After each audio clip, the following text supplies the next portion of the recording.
এই যে দেখুন বন্ধুরা, বানানো হয়ে গেছে, এবার ঢেলে নেব। নমস্কার বন্ধুরা। তো বন্ধুরা, আজকে আমি রেড সস পাস্তা বানাবো। এখানে দেখুন আমি 250 গ্রাম পাস্তা নিয়েছি। তো পাস্তাগুলো আমি প্রথমে সিদ্ধ করে নেব। এই বন্ধুরা, আমি কড়াই বসিয়ে দিয়েছি, পাস্তা দিয়ে দেবো। এখন জলটা গরম হয়নি, লবণ দিয়ে দেবো। পাস্তা দেবো,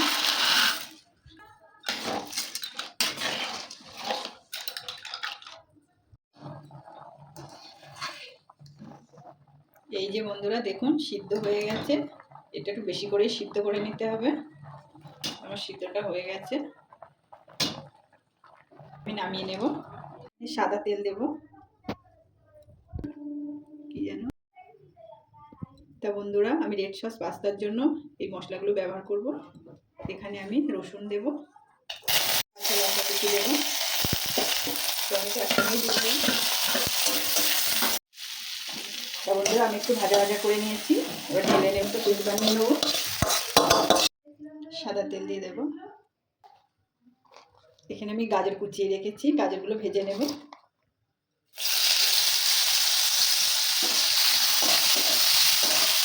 এই যে আমি গাজরটা হালকা করে ভেজে নিয়েছি, এবার এতে আমি একটা ডিম ভেঙে দেব।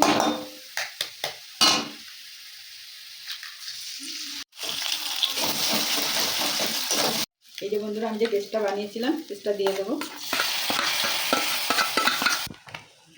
জিরে গুঁড়ো দেব, ধনে গুঁড়ো দেব, একটু হলুদ গুঁড়ো দেব, পাস্তার মশলা দেব। এই যে বন্ধুরা, কিচেন সস নিয়ে এসেছি,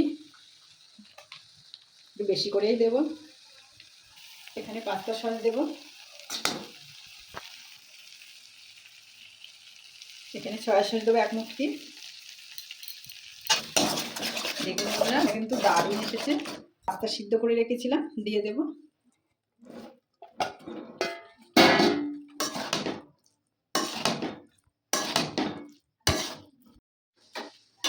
এই যে দেখুন বন্ধুরা, বানানো হয়ে গেছে, এবার ঢেলে নেব। এই যে বন্ধুরা দেখুন, রেড সস পাস্তাটা আমার বানানো হয়ে গেছে, কিন্তু খুব অল্প সময় আমি বানিয়েছি। তা খেয়ে দেখবো কেমন হয়েছে। আপনারা চাইলে বাড়িতে এইভাবে বানিয়ে খেতে পারেন। খেয়ে দেখবো বন্ধুরা কেমন হয়েছে। খেতে কিন্তু বন্ধুরা অসাধারণ হয়েছে।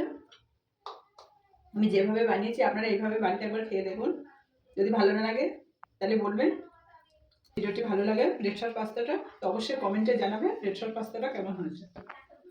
আর নতুন বন্ধু হলে অবশ্যই সাবস্ক্রাইব করবে।